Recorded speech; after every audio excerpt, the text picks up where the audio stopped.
Internet, Eric here. Rachel's over there. Hello.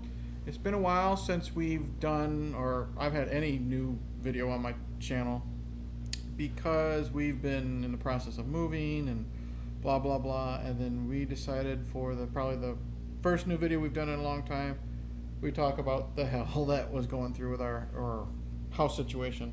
We're not going to name names or anything like that, but basically our old home. We'd rented this from certain people, and it was great. We dealt with them for 3 years, and they had some property behind us, and we'll just call him the current landlord. Well, Yeah. yeah, just for story's sake, the current landlord wanted the property behind them, and according to what we were told. Let's see, the lights in the way. Fuck it. According to what we were told, for him to get the property behind the home and like the building behind them, he had to buy our house as well. He had to buy the whole lot. Yeah. So that's what happened.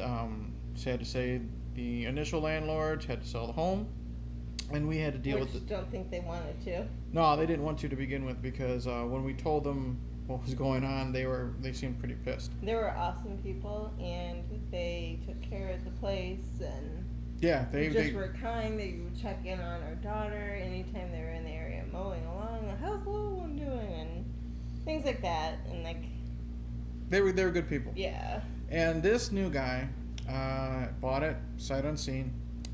He was our landlord for 3 years, 3 or 4 years, something like that, and never stepped foot in the house. Yep. And here's how everything went downhill. Well, first off, we know he never wanted the house to begin with.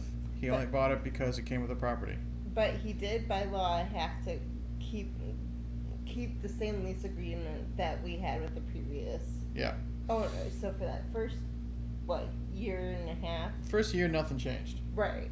The only thing that changed the next year is he said he wouldn't raise our rent, but we'd have to take care of the lawn and the snow removal. Big fucking deal.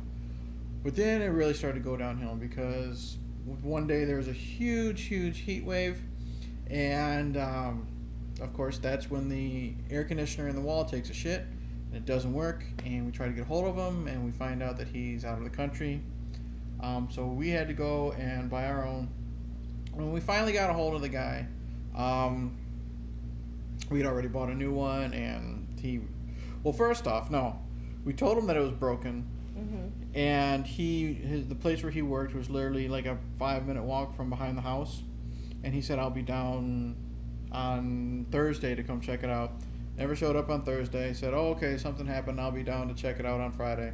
Never showed up on Friday, so we were just like, fuck it. Then we tried to schedule it for the following week, and he never showed up that day Yeah, either. so he can't walk fucking 10 minutes, 5 minutes to check out the wall air conditioner. It's one of those ones that are literally built into the wall, sticks out the house.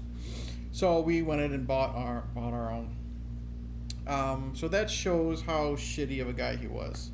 Blah, blah, blah. Then, basement floods, he doesn't do anything. Typical hands-off type of guy. So then one day, he tells us that he wants to sell the house because he never wanted it to begin with. So he offers it to us. Mm-hmm. And we thought about it, and there's no way we're going to be able to afford it, with our finances and this and that. So, and he, out of the kindness of his heart, offered to take off, $200 because that's what it cost us to buy the air conditioner. Fucking asshole. But in the end, it was out of our hands, and that was all that was said of it. I think he said it wasn't going to be on the market after that for a while. Right. I have a hard time. Then what happened? Oh, then one day I get an email from his assistant, who is just the person in the middle, so we can't really talk shit about her. Other than the fact that she would give us the water bill 3 or 4 days late, and we'd already be charged a late fee because, it goes to his house, and he's never fucking home, so we have to deal with that. She emails me and says, what time can somebody be there to inspect the house because it's going on the market? And I said, what the fuck are you talking about? Because last I knew he took it off the market. Well, according to this schmuck, he said, no, it was always going to be sold, but he just wanted us to have first dibs. Gotcha. Yeah, and, because, he gave us $200 off. So then he tries to sell the house for $2,099. And according just more than what he paid for it. Yeah, originally, including, and it was a huge lot. It was a huge lot behind our house before he built on his expansion and put the fence in. It's a huge lot, and that with his expansion of his building, that took a lot of the lot away. Which we thought was funny. That I'm like, he's charging more than what he initially paid for, and it included that whole space. Yeah, he was selling it for $2,099, and he bought it according to public records for $205. And then he dropped it to $169.9 because he was having no biters, and then he upped it to $2,099 again. Now you would think, if you're selling a house and you up the price, is because you've done, renovations to it, improvements. This fucker didn't do a goddamn thing. Yeah. He, like I said, he hasn't stepped foot in the house. At one point, it was $199, I think. I don't know, but it fluctuated so much that we would have showings every now and then it was dead. Right. Because no one was going to pay $2,099 for the condition of the house that we were in, like black mold in the bathroom and paint peeling off the ceiling in a basement that flooded on occasion, and an air conditioner that didn't fucking work, and it wasn't upkept. We had some type of cover, like gripping cover on our front porch step that was ripped off, and he never fixed that, and it was really getting run down. And needed some help.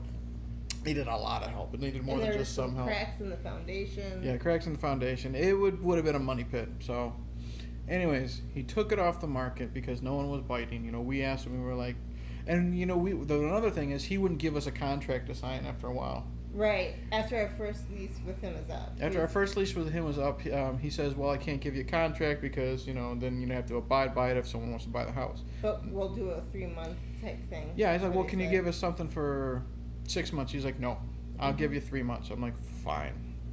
So every 3 months we would renew it, and still no one bought. No one made an offer on the house after 6 months. So if you would have gave us a 6 month lease like we fucking asked, anyways, that's just how this guy is. And then wintertime came. And I was like, well, I really hope that nobody wants to buy this during the winter, because that's going to stink to move in the middle of the winter in a snowstorm or with a child and only have a certain amount of time to do it. So I emailed them, and I asked them, I was like, hey, is there any chance that you could possibly guarantee us a lease or a month-to-month basis till the end of March? Because it stinks to move in the middle of the winter. And then I used our daughter. I was like, especially with a child in the house. Always use the kids as an excuse if you can. So, and they were gracious enough, probably because nobody was biting on the house. So they said, yeah, that's fine. Yeah, okay. He only did it because no one wanted to buy the fucking house. So he said he will let us live. He said he guaranteed we would be there till March 31st. Okay. So all that happens. First week of March. The house goes back on the fucking market. We should have fucking known. And then they're showings, and then within a week or two. Only a couple weeks. I get an email at 9:30 at night from his assistant. Now, like I said, she's just in the middle. We were never mad at her because we know rock and a hard place. It's not her fault that she's working it for this dickhead. They email me. Here is your water bill for the last 2 months, and I regret to inform you that the house has been sold. Please, now this is the beginning of March. She says, please have your stuff out by May 2nd. We won't charge you. Oh, yeah. Here's the thing. First off, before all this happened, I talked to this guy. I'm like, you know what? if for some reason this house sells, now the realtor and him were saying that they were looking for investors, okay, which means someone buys it and they can still rent it out to us. So we weren't too terribly concerned, but I did mention to this guy, I said, if all else fails and we are forced to move out, what are we going to do about security deposit and last month's rent? And while we did not pay a security deposit with our previous landlords, we just did the first and last. So he said, well, I'll give you the choice of security deposit and last month's rent. And I said, last month's rent, because who knows what we get back for a fucking security deposit. So we're getting last month's rent free. Go back to this email. Fix my hat. Go back to this email. Please be up by May 2nd. You do not owe any rent for the month of May. Well, and I was thinking to myself, well, no fucking shit. If we're getting kicked out by, May 2nd, why the fuck should we have to pay? Yeah. So I said, fuck this, and I went to the guy, the landlord in general, and I said, well, was she just confused? Because she said, we don't have to pay for May, but if we have to be out by the 2nd, why the fuck would we have to pay for it for anyways? So I said, can we just have the last month's rent free for April? He says, yes. That's fine. And then he said something like, it's been a pleasure. So Fucking dickhead. It's been a pleasure. This guy we've never met. He's never made any improvements on our house except for the one time the basement flooded. He paid for the guys to come and fix it. It's been a pleasure. Right. So there's all that debacle. Now, should we talk about the realtor? Yeah, go ahead.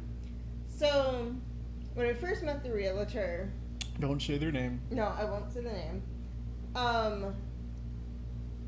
Well, okay, the landlord's assistant had us try to call the realtor to set up a times of showing him what days would work and everything like that. Oh, I know you're talking about. This is the part that pissed you off the most, the text message? Yeah. Okay, go ahead. Well, that one. Yeah. But this is when we first met her. So I called the realtor.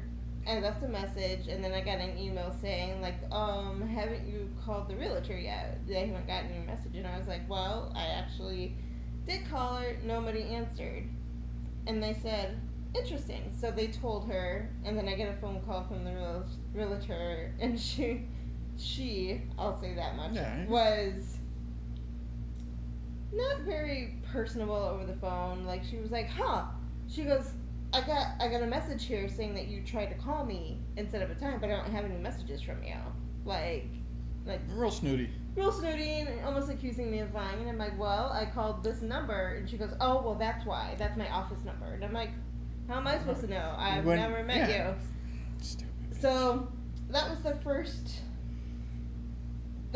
dealing with bad experience. And I understand, like, it's possible she was confused on the whole situation, so I let it slide.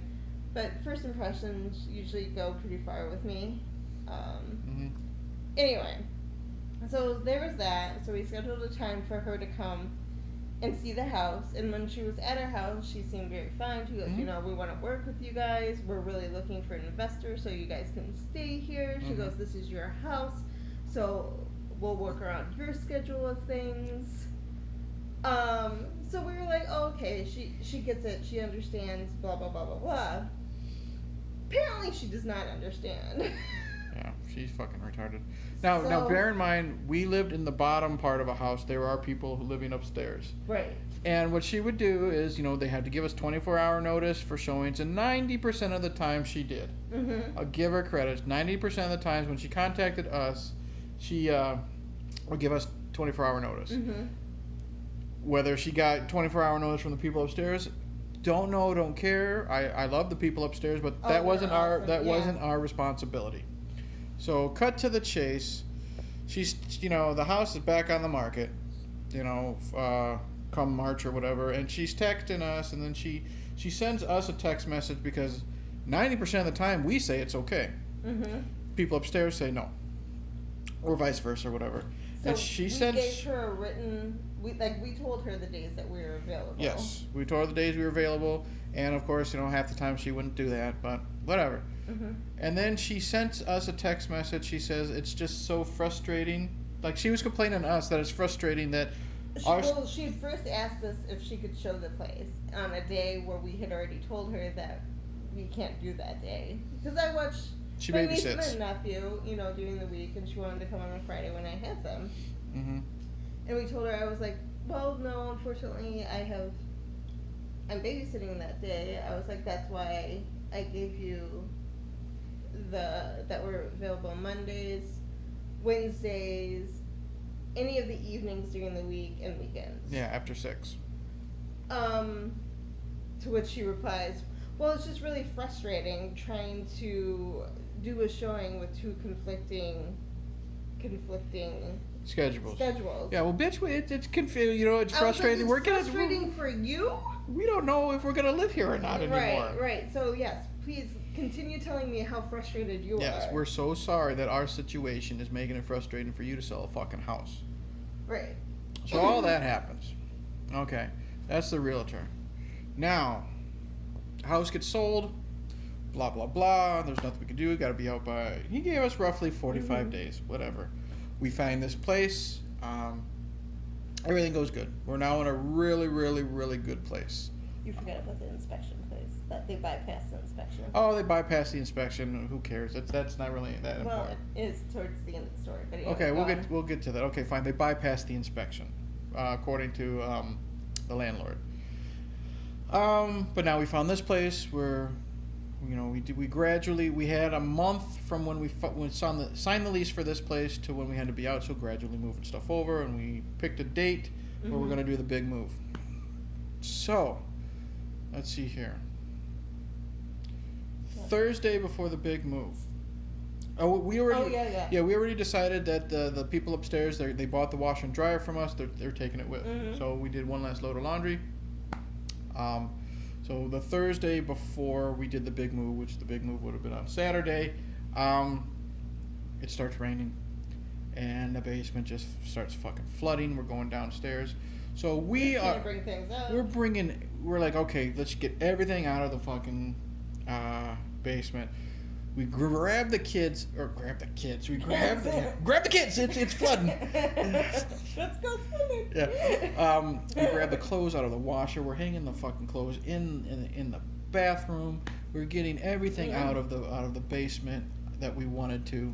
It was like we did it till like 11:15 at night.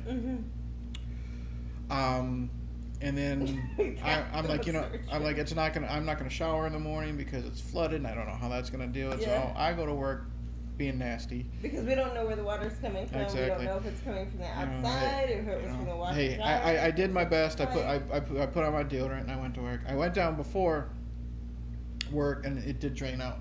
So I'm like, I'm gonna take a shower, Friday night, or maybe not because Saturday's gonna suck. Well, we just said fuck it. Saturday happens and we're doing the big move, like the mattresses and this and that. Well, we find out that it's going to be a fucking rainstorm and a snowstorm because God hates us. And so we have our family come over and we're putting tarps over all of our stuff. We're putting tarps over our mattresses and banding them together and this and that. And while it's fucking snowflakes like this big. Well, eventually we get to the new place and we're doing the mattresses and it's so fucking slippery and our hands are freezing that me and my brother-in-law, we have to go under the stairs, unband everything so we can just run everything up the stairs as fast as we can. So we yelled everybody out of the way because we had some kids here running around seeing the new place and having fun, but we were just like, get the hell out of the way just so we can get upstairs because it's raining and snowing, and everything went fine there. And then Sunday, me and the brother-in-law, we did the last of the big stuff, and everything was copacetic. And then Monday, we were going to go over to get the last of the piddly stuff, and the entire basement had standing water, almost probably like a good foot. No, not a foot, but an 1.5 to 2 inches of standing water where the washer and dryer were. And what had happened is when they took the washer and dryer. They were, it's connected to tubes to the sink downstairs. They were able to get the cold water off, but they could not shut the hot water off because it's so fucking rusted. And of course, landlord didn't take care of the place. So they had to shut off the main pipe to the water. So this whole time we have no fucking water either in the house. So fast forward to Monday and it's fucking flooded. We're trying to get a hold, Rachel texts the guy and she calls him. tells him what happened, and he obviously didn't really care so much because The way he came back. he texted back. He didn't call back. Yeah. And bear in mind, this is Monday. The house closes on the Friday, coming Friday. Let's see here. So he thinks we left the water running the whole time. Yeah. And you know what? Misinterpretation. That's fine. We just told him that the water valve was shut off. I said there has not been any water since Friday. Yeah. He's like, okay. I will get a dehumidifier and I will get a pump to pump up the water. Mm-hmm. And then of course it starts raining and this and that because there's no sub pump in the basement. Yeah. So let's see here. So that was Monday. I don't think we went to the house Tuesday. Mm-mm. Wednesday was D-Day. You know, we had to get everything out. So we had moved everything basically to the garage. Some people came and got, you know, a desk, and we loaded up everything in vans and in our car, and we got the hell out of there. No electricity. You know, we shut off the electricity because we're not going to pay for it if we're not going to be there. We got the hell out of there. We get an email the next day. Because you met the assistant the whole time. Yes, I got a message via Facebook from a friend that, you know, she's a middle person too, so not her fault at all. Mm-hmm. But saying that they're trying to get in to the house. Yeah, because I asked. He says he was going to send someone over early in the morning, and I said, "Do you need Rachel or I to be there because, you know, to let him in?" He's like, "No, I have keys." So go ahead. So he's got keys. I thought, you know, okay, I'm done. So he got keys, but apparently they couldn't get in. So I got a message from my friend saying that they needed to get into the place, but they're having a hard time getting there, and if I could go there. And I was like, well, sure, I don't have the kids today, so that's fine. Only 5 minutes away. Only 5 minutes away. So I messaged her back, and I said, yep, I'm on my way. I'll be there in about 5 minutes or less. And she said, okay, great. I pull in there. His assistant is there, and somebody is drilling on our door to access the house. Yeah, they take the lock out, the deadbolt out of the door. Instead of waiting for me to get there to unlock the door. Well, apparently, the plumber broke the lock trying to get in. So I don't know if that meant he broke the key in the lock, or what happened. So they had to take the lock off. So for a couple days, the house was unlocked while we were trying to. And that didn't matter. All of our stuff was in the garage, and then the stuff that we weren't taking with us, we left downstairs because we said fuck it. Right. And then of course that room flooded anyways. And then here comes Thursday, the day before the closing. I get an email and a message from the assistants, and they said there's still a bunch of personal items, especially in the storeroom. Can you please remove it? I said fine, fuck it. What's one more day? What's one more hour of my time? So I go down there, and there's still fucking water everywhere. I meet the guy who was trying to clean the water, and he's working in the dark. Oh. Thursday. Okay, go back to Wednesday, the night before. We shut off the electricity, which means that we can't use the garage door opener as well. The people upstairs still need to get stuff out of the garage. So started a new account for like 2 hours or something. Back to Thursday, I'm in the fucking dark. This guy's trying to clean the water out in the dark. He comes downstairs, he looks in there, and he's like, Jesus Christ, there's still water here. I had this gone by the morning. I'm like, dude, we had all that snow melt. We had like 3 or 4 days of nonstop rain. And don't forget that garbage day is on Thursday morning. Yeah, garbage day is on Thursday morning. Okay, so Wednesday we had that fucking curb full of our stuff, people upstairs full of their stuff, mattresses and this. We had people, you know, scavenging, whatever. Yeah. So I say I'll come over at 4 p.m. We got to hurry up. We got like 4 minutes before this stops recording. So I said I'll come over at 4 p.m. I said I'll fill up our garbage can. The rest I'm putting to the curb. Okay. I come 4 in the afternoon, and my God, the trash has been scattered everywhere. It looked so nasty. I go downstairs. I'm in the dark. I'm grabbing stuff, just tossing it. I fill the fucking garbage can up to the brim. It's overflowing, and then I get all the clothes that were ruined downstairs, and it's leaking all over me. It looks like I gotta piss my pants. I pissed my pants, but I throw it in the garbage can, and that makes everything go down because it's so fucking soggy. And then I get rid of all that, take the rest of the stuff to the curb. Like Palmer's there. Clear out everything that I feel like, and I still left shit like, you know, a tube TV and a desk and the kitchen table, which microwave, some stuff was left for us. Anyways, and I got the fuck out of there. And the funny thing is, the garbage was picked up that Thursday, so this was still sitting there Friday morning. Saturday morning. Sunday morning, we went to go pick up our daughter, and then whoever bought it had That was yesterday, Saturday. Okay, whatever. Saturday had a dumpster in the back of our old driveway, and then somebody in a pickup truck throwing trash in the back of their pickup truck. So the garbage is at least gone. But I'm like, this is fantastic. You have all this water damage. There's probably mold growing.